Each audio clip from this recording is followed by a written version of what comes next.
channel. I'm so excited today. Today we're going to have coffee with my sister, my friend Patience here, and we're going to be having conversations around bullying and we'll be sharing stories. But before that, I want her to introduce herself. Over to you. Oh my gosh, I'm so scared. But anyway, hi guys. Hello, Valencia's followers. My name is Patience Masete. I'm an author, I'm an entrepreneur, I'm a student, I'm a mother to myself. I'm a good friend. I have my own foundation. Yeah.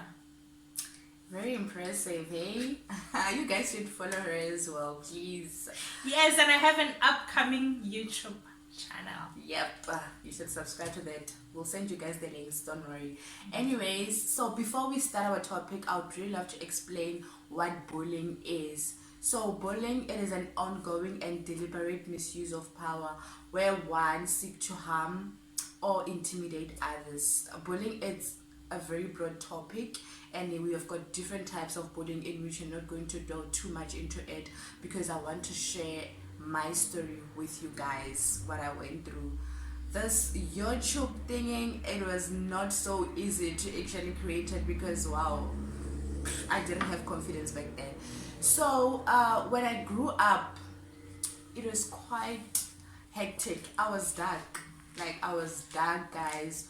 Melore, people will shame my skin. Ola omuntu omusasani. I was very skinny. Ola omusasani ola and Still all dark, that. my friend. Yes, I'm still dark, very dark, like darker than this. Yes. So you were darker than this. yes, I was very dark like this. And the other thing, if you makeup, guys, these days related to look at the makeup. If you check me very well, I've got a red mark here. They call it port wine stain. So it's a birthmark in which I am kind of like swollen on the side. People always say, "Babu betile, yo when now beefy girly, yo when now why you behave so." Like I would always want to stand out, encourage people and all that. But then no, you're not good enough. You can't do that and all that. That thing insane. So I would always isolate myself. I would always be in my own corner. I'm not good enough. It went on and went on to high school. Like if you high school, we had the debate, the motivational speakers, people our age, and I would always want to participate in all, but I couldn't because like never bring it down. I couldn't do that. I was like, ish, I cannot do that. And I believed that. Funny enough, I believed it, and it affected me. It affected my education as well. It affected me so bad. So, Nikino isolated then fine, time went by, Gafeta grade 12. I didn't pass my grade 12 very well. Then my aunt took me to school at Alfedile High. It's a public school, this one, at home. So I went there, then I did my matric. It was quite hectic because I'm not used to the surrounding. It was hectic. So my aunt told me, my late aunt, may her soul rest in peace, she told me, you know what, just do what you're here for. Study and do whatever that you can. And then I studied first quarter. I was in my top 10. I was in the top 10 and schooling the principal we the awards just to at least encourage it to whatever to the good work that we're doing, and then we did to the podium. And then while we were there, the principal said, can somebody amongst you guys give us a speech just to encourage others to do a little bit better than what they're doing now? So my aunt literally came at the back and she pushed me. It's like, go there and give a speech. From then, everything went. I just gave a speech, and then second quarter I did the same thing. I was still in the top 10 to the last, and then I passed my grade 12 so well. And then I went to varsity. I met friends. So when I met friends, the little confidence that I had gained from wherever ke tswang gona, from people telling me what I'm not good enough, from relatives. They were supporting that somehow. They'll always say, oh, like, when you're not good enough, when I like rata dilo, keep quiet, twada. So when I went to varsity, I met friends where they always bring me down. They'll always say the things that I was taught when I was growing up. So I could say it's childhood trauma, because now the things it's now coming back with the little confidence that I had gained. I thought I was doing better, but then now again those things have been brought back again. So fine, but then I tried to like give somebody, I met new friends, I tried to change my cycle, and then things went better. And then I moved from Pretoria to here where I am now. And I met friends, I met sisters, I met good people. They encouraged me. She's one of them. She encouraged me to create this YouTube channel because it was quite bad. And today, baby girl, if you come and tell me that I'm not good enough, believe me, I'm going to tell you where to get off, because I've gained so much confidence and self-esteem. So yeah, that's my little story. So maybe one or two can relate from whatever that I went through. It's not nice to body shame, you're not good enough, you are skinny, you are not beautiful. And people, they are not aware. We should please be aware of the emotional impact it does to us, because so yeah, that's the story that I wanted to share with you guys. Oh, I'm so sorry that you went through what you went through. I don't even know what to say now. But yeah, I'm so sorry that you went through what you went through, and I'm glad that you overcame whatever that was caused by the trauma. So for me, I can't say I was bullied to that extent. Because in primary school, okay, I'm a very outspoken person. I am that person you do not come Yes. to my head. So I speak for myself. I was bullied for my eyes. So I have big eyes, and I have, my legs are, Yeah. What's the word? I don't even know the word of how my legs are, but I know I was shamed for the dororo. Yeah. Oh, okay. Yeah, in Tibet we call them dororo. So I was like obviously body shamed for that. I was shamed for my eyes because I have big eyes. And when I was growing up as a kid, I was skinny, so the eyes were like they're out. Yeah, so now they are better because like whatever I am. But you've got beautiful eyes right now. Thank you. And like I didn't see myself having beautiful eyes then, because people made me hate them so much. I started embracing myself not long time ago, where everyone's like, you have beautiful eyes, you have beautiful eyes. Every time I take off my glasses, people will be like, oh my gosh, why are you even wearing your glasses? You have beautiful eyes and all that. And then in high school, I went to a boarding school, and that's where bullying thrives. Okay. I still love boarding schools. I still love my school. I went to the most amazing high school ever, and there were the most amazing people. I met amazing people there. But bullying in high school, that's where I was exposed to it. That's where I was exposed to the term, because some of the things that happen to us, you don't have a name for them. You don't know that this thing that is happening to me is called bullying, but you know how it affects you. And the thing about bullying is that if you're being bullied, you chances of you living the rest of your life being bullied or with shame or with whatever are so much greater, because we are mostly not bullied for temporary things. We are bullied for permanent things, like things that you come with as a person. Like some people are bullied for their voices, some for their eyes, like in my case, my eyes, in your case, your skin. And the only way to change, according to the bullies or whatever, the only way for me the only way for people to stop bullying me is for me to remove my eyes, which is not possible. Yeah, for the only way for someone who's dark to stop the bullying thing is for them to bleach their skin or whatever. So chances of you living with that thing for the rest of your life are very high. And yeah, bullying is bad because there are two players in bullying.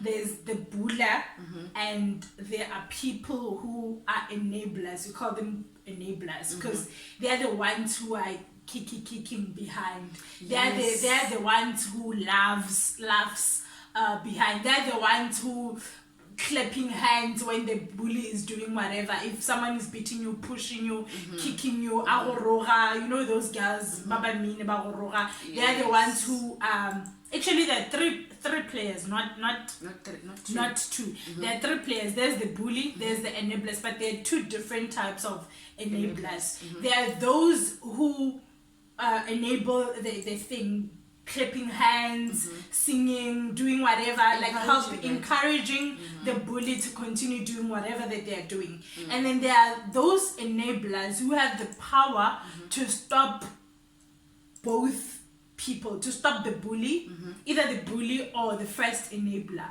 but then they don't do anything about it. They just keep silent. They also contribute to the bullying, because if you have powers to do something about bullying, why not doing it? If someone and you don't do anything about it to that person, and you can do something about it, but you decide not to do anything about it, you're contributing to the pain that is inflicted to me. Exactly. If you have the power to stop someone from doing bullying, if you have the power to say to someone, why are you saying patience? Why are you saying Valencia? Why are you doing this to Valencia? If you have the power, or you are in a position to do so, and you're not doing so, you are contributing to bullying. Exactly. And unfortunately, when we talk about bullies, or when we view bullies, because in my perspective, as someone who's a victim of bullying, or as someone who's at the receiving end, I view all of you, all the three of you, with the same eye. You get what I'm saying? So in contribution to end this bullying thing, everyone has a responsibility to either call out our circles, to either not enable bullying, to stop it, because it's a very serious thing that even the government in, I think, 2011 they introduced a legislation on bullying. I think it's called the Prevention of Harassment Act of 2011. It was enacted in 2013. It's distributed among schools, because bullying in schools, that's where it thrives, and people kill themselves. People commit suicide.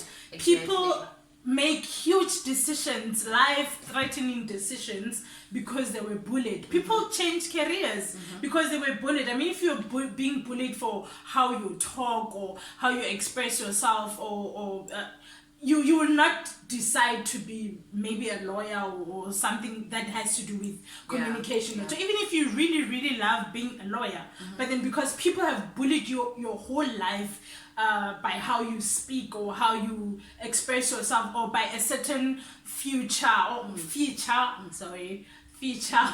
your body, they kill that dream in you. So we need to address, and there are kids who are bullies become adults who are bullies. Because you become parents who are, so the cycle never ends. There's people who are bullying other people on social media.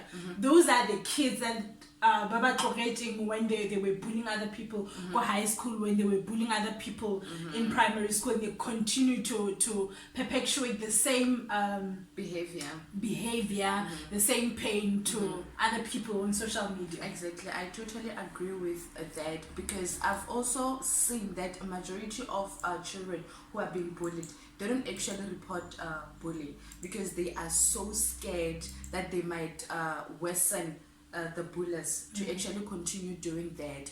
And bullying, it can happen to anyone at any age, and it's very much difficult for somebody to overcome that if you don't talk about it. And the other thing is that everybody has a different threshold of how bullying is. So sometimes it might be because of stressful or traumatic situations that you might go through at home or from the abuse, because it is a learned behavior. You learn that behavior from at home.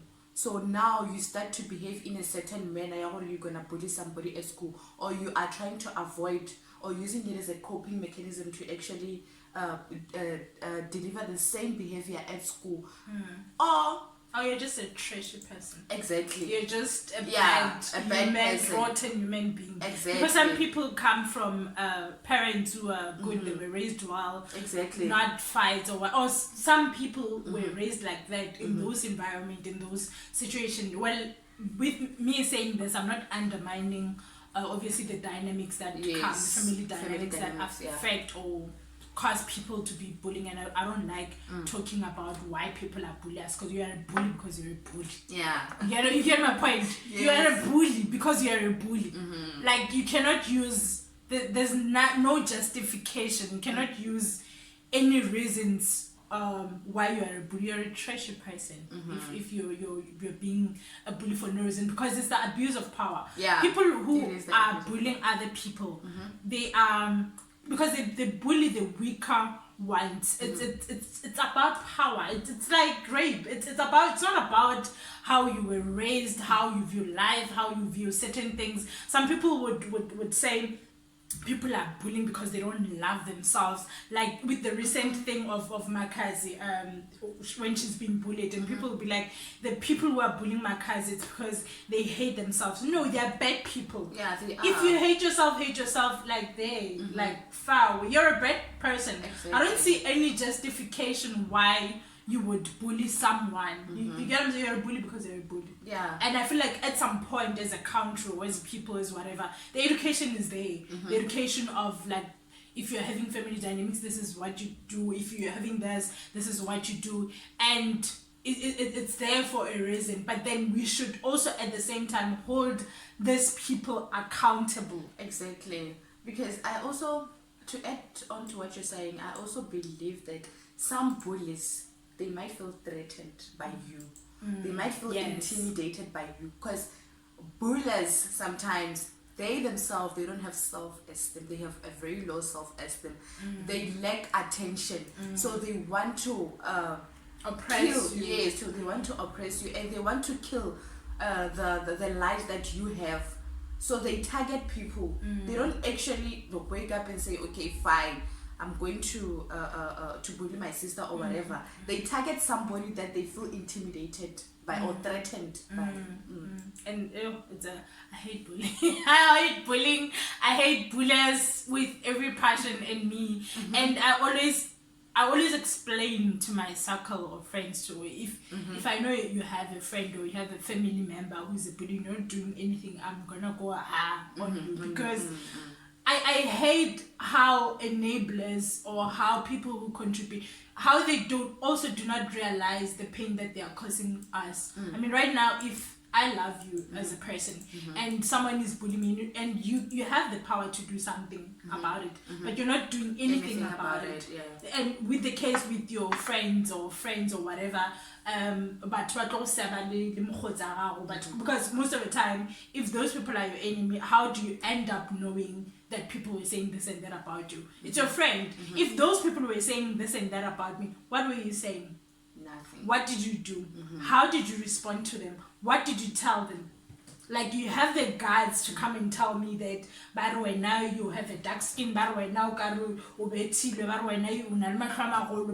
you're doing this. What did you say to them? And also, why were they so comfortable to say it in front of you?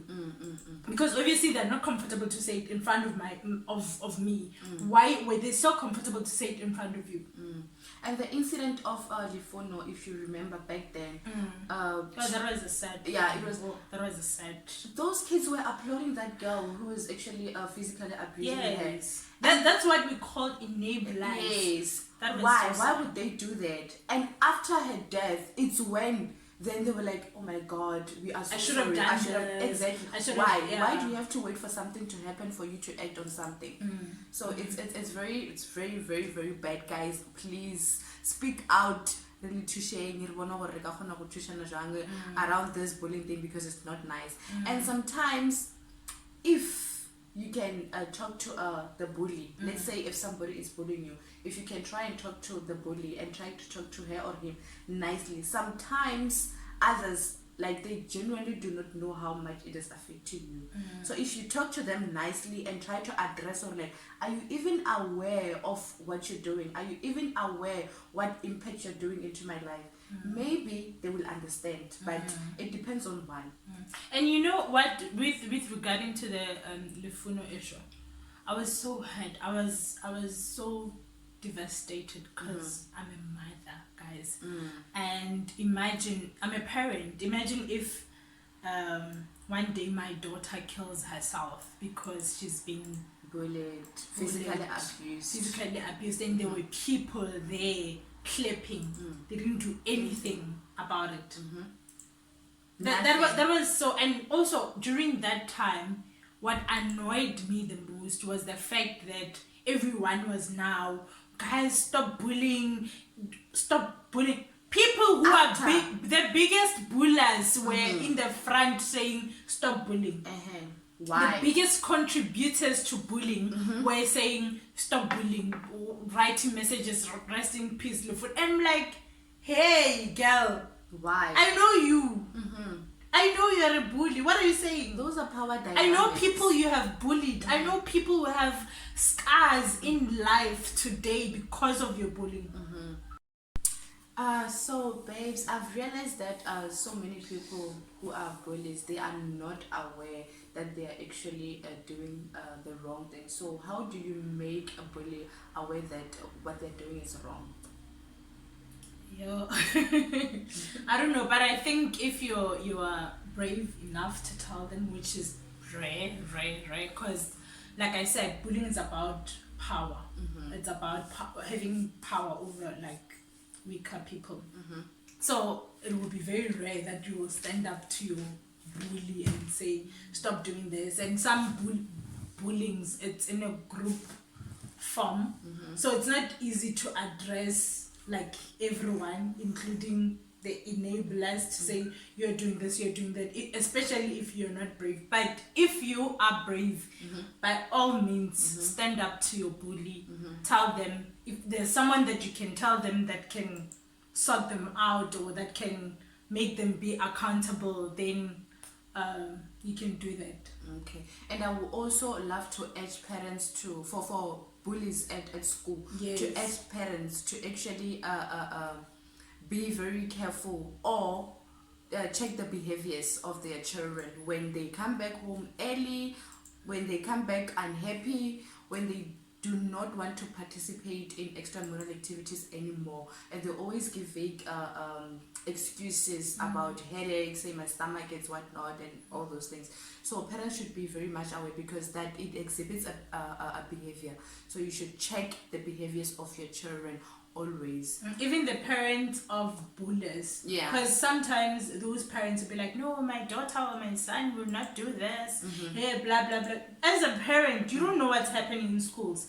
The behavior that you can be accountable for your child is the behavior that you see at home. But then if someone comes and claims that your daughter is doing this, your son is doing this, as a parent, call that out immediately. Don't be on a defense mode to say, I know my daughter, I know my son. That's so wrong, because you are enabling the behavior of your child. Yeah, you're promoting it.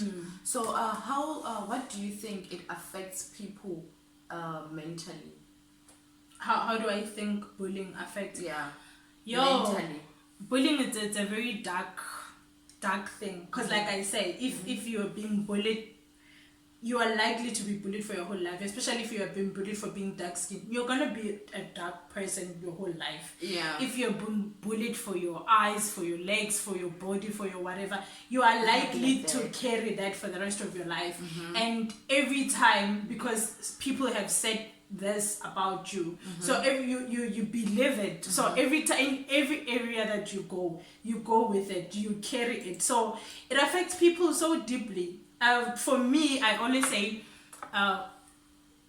like I said, the three people that I have mentioned before and spoke about, that they contribute to bullying. I view all of them in the same eye. So it means the shame and the pain, it's being inflicted by those. Can you imagine the burden that you go around carrying? Can you imagine the scar that you go around carrying? Because some of the bullying or some of the things that people say to you, or some of the things that people do to you, they stay with you for the rest of your life. It's a scar, it's a lifetime scar to your life. And even if you can go to therapy, they will teach you coping mechanism. They will try to speak, but each and every moment of your life, those moments, those things, they will always spark out. Like you're saying, it affected you educationally. Exactly. Can you imagine that? It's a big thing. I mean, marks are wow. I don't know, marks it's everything. It's a door to your success. It's a door to your whatever. But then if your marks are being affected by something that was being done like long time ago, by something that you cannot change, or something that you cannot forgive, or you cannot, it's a very dark place. It's a very dark place. And to everyone who has been bullied, I would first likely to say I am so sorry that you have experienced that. And find help. If you have the means to find help, if you have the means to talk to people, talk about it. It's not going to do much, but talk about it. It might help. You might find other people who have experienced the same thing, perceiving it differently. Find help, always, even as an adult, because there are people who are still carrying scars of bullying from years back, from when the childhood trauma. They're still carrying that. They carry that to their marriages. They carry that as parents. They carry that as sisters, as human beings. That's true. So so find help. If you can find help, find help. And to bullies, to enablers, I have nothing to say to you. Like I have you're a vile human being. I want to say this out. You're a vile human being to want to do that to someone, to kill someone spiritually, or to kill someone's whole forever. Because people commit suicide. Yeah, they do because to add on what you're saying, it affects you socially as well, because you become so isolated, you become so antisocial, you become so in your own corner. You don't want to be socializing with people, and it has got a long-term effect where it affects you. Like you end up having a generalized anxiety. You have panic attacks. You have social anxiety. You get depressed sometimes, and it's something that we should really look into. So just break the silence, block the noise, and share your stories, because it might liberate someone out there. And bullying, the thing about bullying, it doesn't care how strong, like I just want to say, it doesn't care how strong you are as a person. It doesn't care how you view yourself, or even if you say, nah, I have accepted myself, I have accepted my body, I love my body. But when that thing is being said, there's no way it will not affect. I was so sad this morning when I read Makazi's apology letter. Like, she actually wrote an apology to apologize to people for her thighs for being dark. You cannot apologize for something that you have. And she said in that letter, she said, I am so sorry, but there's nothing I can do. I'm like that's that, and I love myself like that, and I have accepted myself like that. But then I am sorry if you're finding it problematic as my fans, and to force. And she said, I am a strong person, but then things like this sometimes affect me, and my friends are not as strong as me, my family is not as strong as me. And I'm like, it was a lot of women were the one shaming her for. How are you as a black woman shame another black woman for having dark thighs? You are shaming your own human species. How could one do that? Oh my god, I'm so sorry about that. I didn't read the article, so I'm so sorry about that. So anyways, guys, thank you so much for joining in, and thank you so much for having this conversation with me. I really appreciate it. Thank you for tuning in. So guys, please do not forget to subscribe, and please press that notification button so that you don't miss out on my next videos. Thank you so much. Love you.